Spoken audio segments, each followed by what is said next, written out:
हम आज हम लोग तीनों भाई यहाँ बात करने आए थे कि जो हुआ गलत हुआ, समाज के प्रति गलत हुआ, राष्ट्र के प्रति गलत हुआ। तो बहुत खेद है इस मसले के लिए कि ऐसा नहीं होना चाहिए।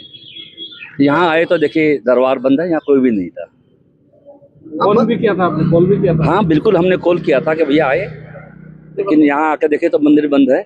आप बता सकते हैं कि उस दिन 15 अगस्त को सभा में क्या हुआ, कैसे हुआ, और ये राष्ट्रगान का अपमान आखिर क्यों और कैसे हुआ? भैया ऐसा है, देखिए 25वें वार्षिकोत्सव के लिए हमें बुलाया गया और सबको, ये जनरल सभा थी, सबको अपना अपना पक्ष रखने के लिए कहा गया था। इसी के बीच में हमारे नवीन भैया कुछ कहना चाह रहे थे, तो नवीन भैया को कहने का मौका नहीं दिया गया। नवीन भैया 5-7 बार कहे, बोला हाँ आपको बाद में मौका दिया जाएगा, फिर इन्हें मौका नहीं दिया गया। बाद में आनंद फानंद में राष्ट्रगान शुरू कर दिया गया। तो पहले सभा समाप्त की घोषणा की, उसके बाद राष्ट्रगान शुरू हो गया। तो राष्ट्रगान शुरू हो गया तो हमें भी समझने में 2-4 सेकंड समय लगा। राष्ट्रगान शुरू हो गया तो देश की अखंडता का सवाल है, हम साथ साथ अलर्ट मुद्रा में आ गए। किंतु ऐसा नहीं होना चाहिए। आज आम सभा है तो आम सभा में बोलने का हक तो सबका होना चाहिए।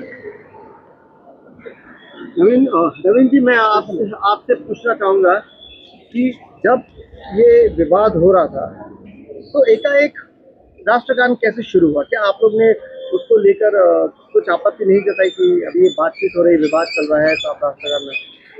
जो मतलब कि मीटिंग के ऑर्गेनाइजर थे और राष्ट्रगान से पहले वहाँ से चले गए और मीटिंग मतलब कि मैं ये बोलने के अनुमति प्रदान नहीं करी, अनुमति प्रदान नहीं करके वहाँ से निकल गए। उनके जो मतलब स्टेज संचालक थे, उन्होंने मीटिंग समाप्त घोषित करके राष्ट्रगान का चालू करवा दिया। जब ये राष्ट्रगान चालू हुआ तो आप लोग राष्ट्रगान को जो मान सम्मान देना चाहिए था वो क्यों नहीं हुआ? ये तो वही आयोजक जाने कि हमें तो 2-4-5-7 सेकेंड पहले समझ में नहीं आया कि हम तो अपनी बात रख रहे थे वहाँ पर कि राष्ट्रगान चालू हुआ कि मालूम ही नहीं पड़ा। जब मालूम होने के बाद में हम वहाँ पर मतलब विवाद चल रहा था।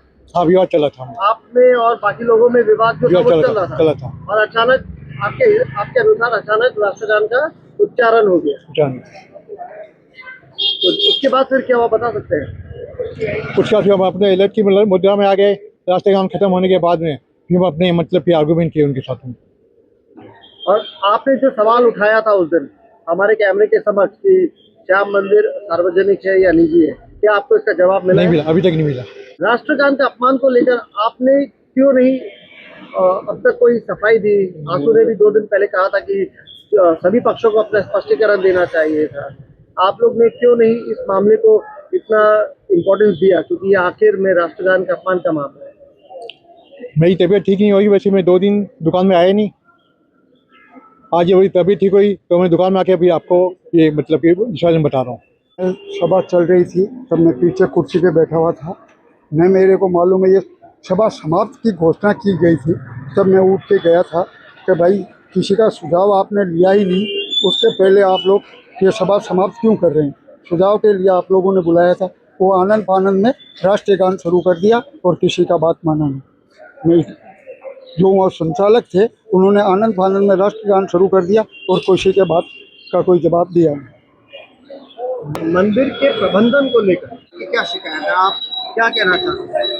मंदिर के प्रबंधक में यही है शिकायत मेरी कि सर्वस्व से जो भक्त जुड़े हुए थे उनको आज दरकिनार किया जा रहा है और मंदिर की कोई परिपाटी का ध्यान नहीं रखा जाता है। हमारा कहना यही है कि मंदिर को सही रूप से चलाएं और संचालन करें और कोई हम लोग को आपत्ति नहीं। क्या आप लोग ये चाहते हैं कि यहाँ एक ट्रस्ट बनना चाहिए? मैं ज़रूर चाहता हूँ सार्वजनिक मंदिर के अंदर में चाहे ट्रस्ट बने या चाहे सामाजिक कमेटी बने, मैं इसके पक्ष में हूँ।